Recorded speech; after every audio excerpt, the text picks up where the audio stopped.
Rosana Rocha está con nosotros y el escenario es distinto. Ya a partir de ahora tenemos un escenario distinto, señor Melitón, en Panamá.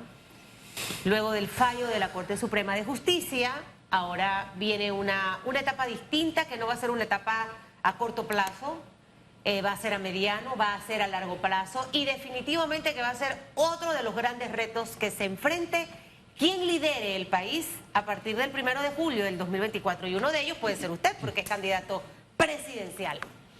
Y sumado a otra serie de problemas que tenemos en este momento los panameños.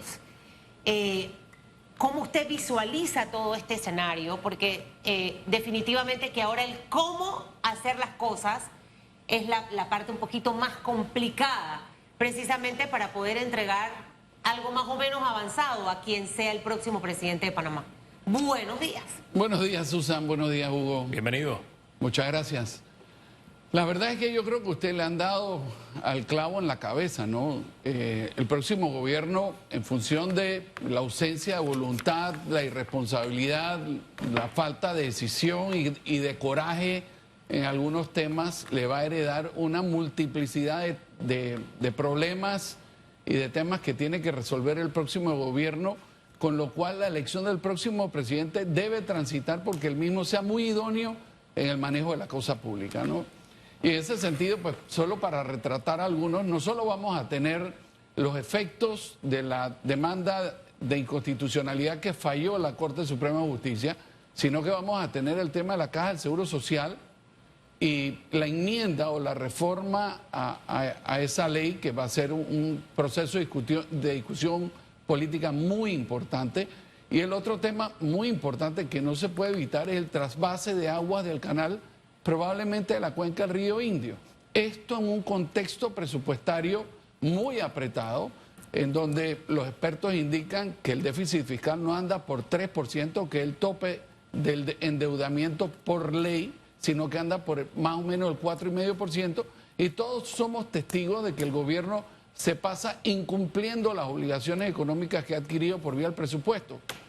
Enmárcalo con un primer presupuesto que se presentó a la Asamblea político de 32.000 millones de dólares, y estamos muy pendientes de qué es lo que va a presentar el presidente en sesiones extraordinarias como un nuevo presupuesto de la República. Yo quisiera hacer un alto porque sí, hay muchos retos en diversos temas, pero quiero volver a uno que de alguna forma nos va a presentar diferentes frentes de batalla que van a tener que presentar acciones al unísono. O sea, vamos a tener en el tema minero que enfrentar varias batallas a la vez. Pero también creo, sin ánimo de convertirme en estatua de sal, que hay que mirar hacia atrás y aprender de las enseñanzas. He visto candidatos presidenciales que se han desdicho de sus palabras en otros momentos y en otros tiempos respecto a este contrato minero y respecto al tema minero. Y yo recuerdo sus palabras en la primera molienda, donde usted hablaba de la oportunidad que se le abría al país, de la generación de empleos, de lo que iba a generar la mina para la economía. Todo esto amparado en un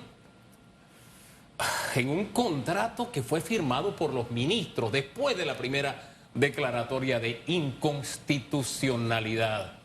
¿Hay algo de esas palabras de las que usted hoy se desdiga? ¿Usted ha cambiado de forma de pensar? ¿Con qué ojos mira esta situación ahora cuando usted celebró esa primera molienda? Y también, aunque habla de la falta de coraje y de decisión de este gobierno, se sumó a la decisión de otro de extender por 20 años un contrato que era inconstitucional según la Corte. Bueno, vamos a comenzar por la parte final de tu planteamiento. No sé si me sumé o no me sumé, no formó parte de mi responsabilidad en el momento que se tomaron esas decisiones, pero vamos a ver qué dice el contrato, Hugo, porque hay que estudiar el tema para poder entonces opinar, ¿no?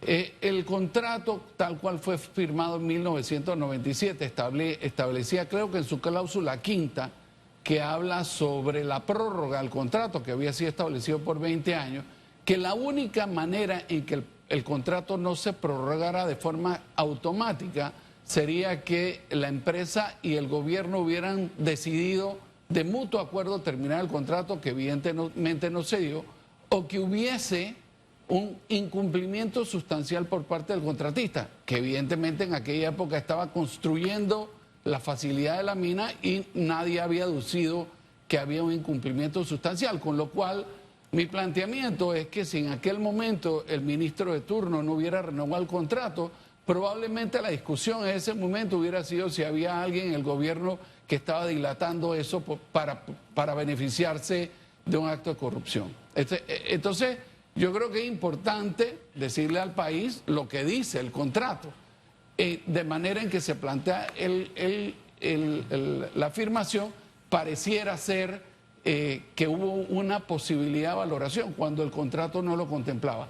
Un segundo tema, en ese momento el contrato no había sido declarado inconstitucional y los actos de inconstitucionalidad, todos los abogados que me están viendo, todos sabemos que los actos jurídicos son válidos hasta que sean declarados inconstitucionales o ilegales por una corte y que los mismos hagan tránsito a sus cosas abogadas, solo para terminar con la idea que estoy a punto de terminar con ella.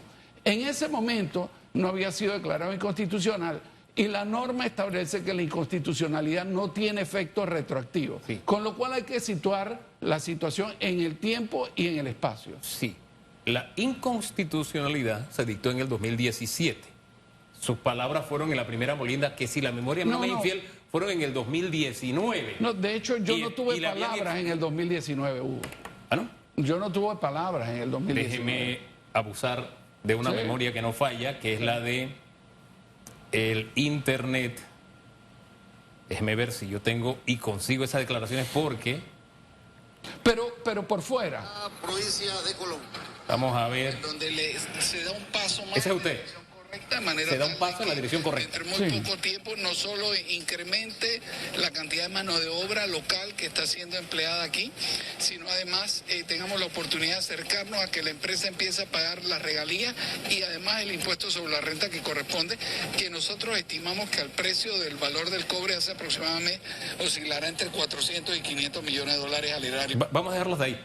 Eso fue en la primera molienda, fueron sus palabras y era lo que usted pensaba en ese momento de una extracción gracias a que se prolongó la vida de un contrato inconstitucional con la firma de los ministros del gabinete del señor Varela.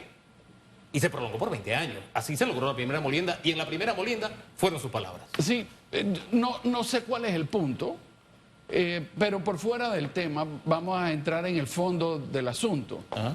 La pregunta es si me desdigo de mi posición. La respuesta es absolutamente no. Mi lectura de lo que pasó en el último mes es que efectivamente mucha gente estaba en contra del contrato minero. Y mucha gente, digamos, aquí hay, desde mi perspectiva, una división en donde yo no tengo idea quién es mayoría. Hay una gente que está opuesta dentro de ese grupo de personas a que haya extracción minera en la República de Panamá. Y hay otro grupo de esa gente que lo que quería era un mejor contrato, ¿no? Entonces, hoy, desde mi perspectiva, yo no tengo idea dónde se radica la política pública en función del interés nacional. Habiendo dicho eso, nosotros tenemos una inversión de 10 billones de dólares en un activo estratégico que suple al día de hoy el 1% del total de cobre del mundo, en un marco presupuestario en donde uno, si lo tuviera que caracterizar, lo tendría que caracterizar como de estrechez. Yo no entiendo cómo nosotros nos vamos a dar el lujo de cerrar esa operación y darle la espalda, y no solo eso, a propósito de cerrar la operación, corrernos el riesgo de que haya una enorme contaminación de carácter ambiental.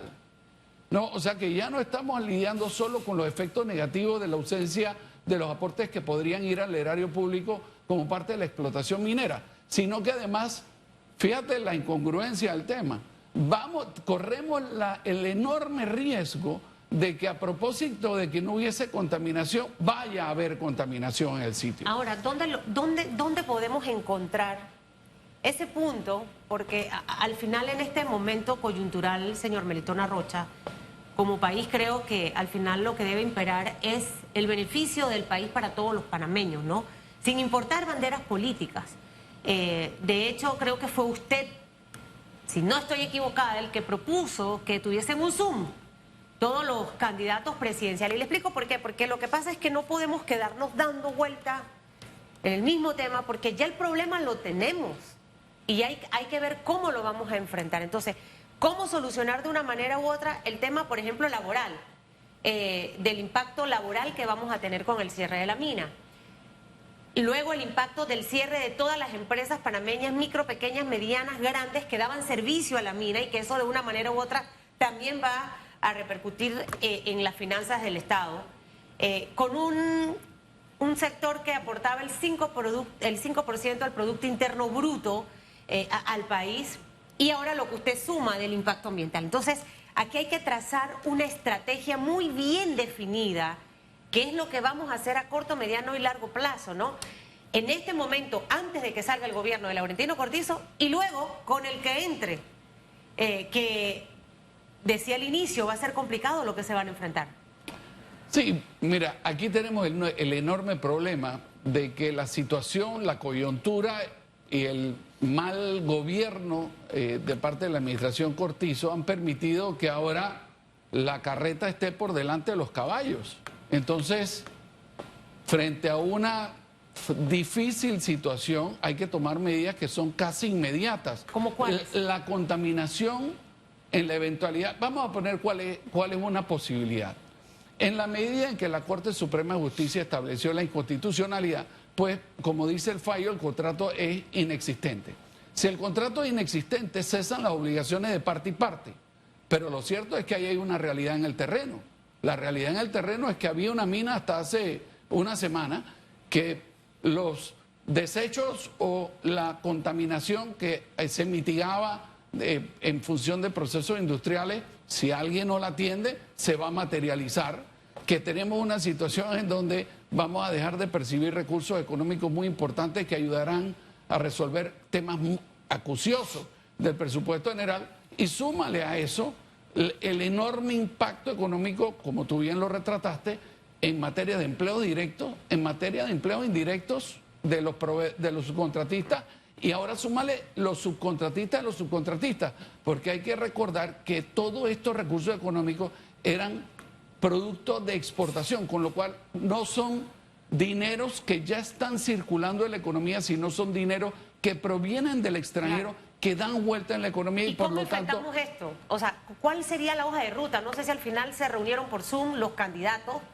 que hay hombres y mujeres allí muy bien preparados, que siento que pueden llevar a la mesa una serie de propuestas y tratar de compartirlas con la administración actual. O sea, ¿esa reunión se dio? O si usted tiene una idea de una hoja de ruta de cómo enfrentar precisamente esto, porque al final lo que necesitamos es que el país quede con las lesiones menos complicadas, porque de que vamos a salir lesionados, vamos a salir, pero menos complicadas en este momento.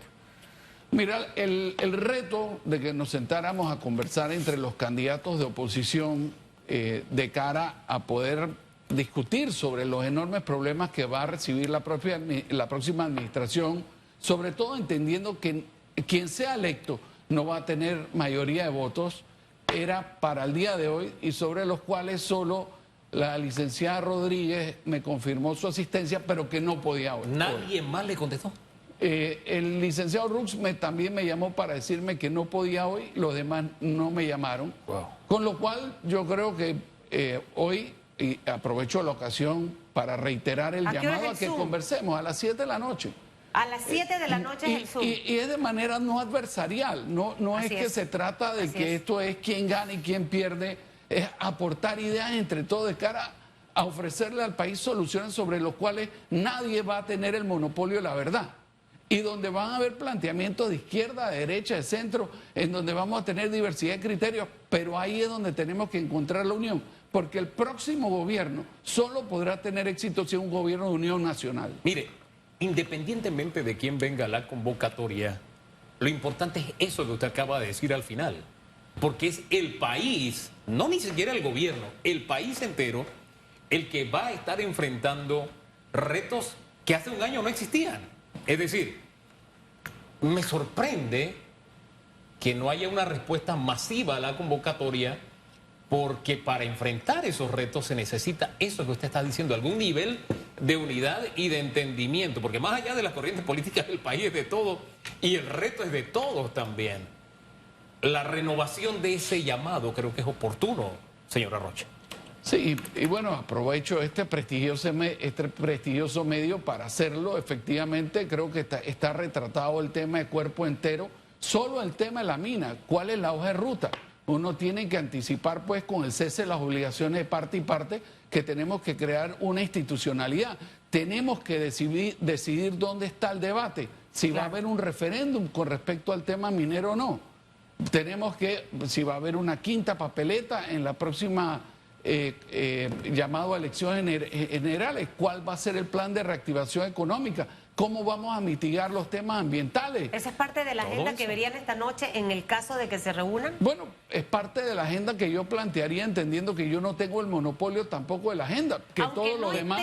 Aunque no estén el resto de los candidatos, y ya teniendo en cuenta que, bueno, la única que le dijo, lo que entendí es que sí podía, pero no hoy. Pero no hoy, es Zulay. Así es. Probabilidades, licenciado. Ahora viene Martín Torrijos, así que cuando se encuentran aquí, usted aproveche y ahí le mete en la agenda el tema.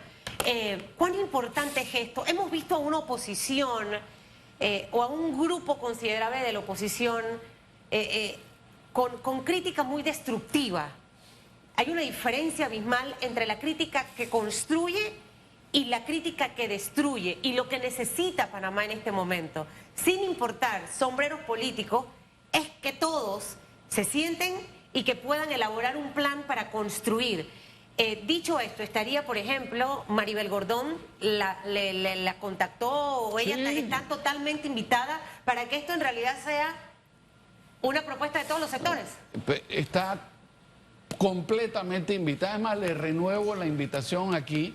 El monopolio de la verdad no la tiene ni la derecha, ni el centro, ni la izquierda. El próximo presidente de la República se tiene que arropar en la Constitución para hacer un llamado de unidad.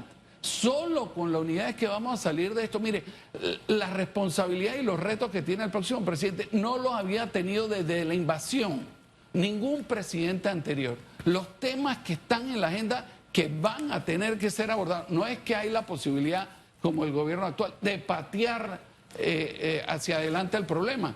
Va a tener que ser abordado. Vamos a tener un entorno de la siguiente forma, solo con la mina.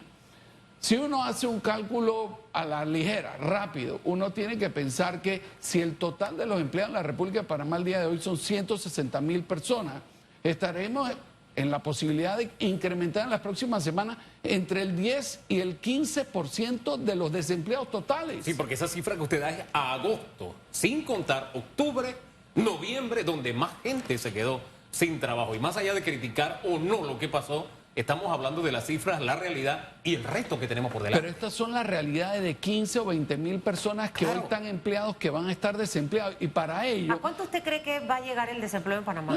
Yo calculo, mire... Es importante indicar que en esta época el desempleo se reduce por empleos ocasionales que se dan producto de las festividades. Yo creo que eso no va a aumentar. O sea, ya se dijo que no iba a aumentar. No va a haber un aumento del empleo, con lo cual lo que vamos a tener un desempleo neto, y yo creo que va a aumentar. Si estaban 160.000 en agosto, a mí no me sorprendería que ese número, cuando lo revisitemos, esté en 185.000 panameños. Y para ellos, esto no es un titular de periódico. Para ellos esto no es un soundbite de un programa de televisión. Para ellos es la realidad, es pagar su hipoteca, es pagar su tarjeta de crédito, es mandar a los hijos a la escuela con la lonchera. Poner el plato de comida cada día sobre la mesa, hombre. Algo tan vital como eso. Por supuesto, entonces esa es la responsabilidad de todos los que aspiramos a ser presidente de la República. La convocatoria de Melitón, no voy a decir quién lo manda, es acertada. Es lo que la ciudadanía espera, que quienes aspiran se reúnan en forma no controversial, aportar en la construcción de las propuestas ante las adversidades que enfrentamos. Y añade, hemos insistido también en un gobierno de unidad nacional, porque eso es importante, dice ese mensaje. La salud, unidad eso no lo tiene el mío. La salud mental, en un mes y una semana de muchos panameños se ha visto afectada. No solamente hemos tenido un tema en la educación, señor Melitón Arrocha, no solamente hemos tenido un tema económico fundamental de pérdidas arriba de los 2.500 millones de dólares, sino que también hemos afectado la salud de los panameños y la salud mental de los panameños. Creo que demostrarían mucho los candidatos hasta que lo hagan hipócritamente, el sentarse, elaborar una propuesta y entregarla, ¿sabe qué? De forma también humilde al gobierno actual para ver si podemos hacer algo, porque ellos se van el 30 de junio. O sea, todavía le va a quedar un tiempo en donde tienen que gestionar el futuro de este país con un cierre de la mina ahí, respirándole en la nuca. Sí, no, y yo creo que hay que renovar la forma en que se hace gobierno. O sea, ese tema en donde la oposición y el gobierno se declaran no adversarios, sino prácticamente enemigos, tiene que acabarse. O sea, sobre todo de cara a la próxima administración, en donde el presidente de la República no va a ser electo con el 40% de los votos, va a ser electo con mucho menos. O sea, la mayoría de los panameños no van a votar por el próximo presidente de la República. Es decir, que el escenario que tuvimos con Laurentino Cortizo se va a repetir y probablemente con márgenes aún más pequeños si se divide el voto. Eso en términos de gobernabilidad directa, pero yo anticipo que nadie va a tener mayoría en la Asamblea de Diputados.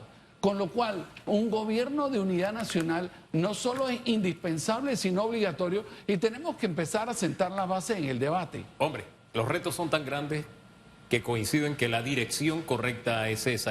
O incluso tener la hidalguía de decir, hombre, si yo gano, me gusta tu propuesta, o de tu propuesta tomo esto por el bien del país. Fíjese que miramos hacia atrás solo como una enseñanza y no para abrir más la herida, porque los hombres somos, mire, la suma de nuestros errores y de nuestros aciertos. Y el hombre es el hombre en su momento y en su tiempo. Y luce mejor una respuesta explicando el porqué de un pensamiento en un momento dado, de una decisión en un momento dado, que tratar de desdecir de lo que dije o de lo que hice. Y es necesario que tengamos ese sinceramiento por el beneficio del país. Le agradecemos que nos haya acompañado que y le también vaya sus bien. respuestas. Muchas Señor gracias. Melitón, Gracias.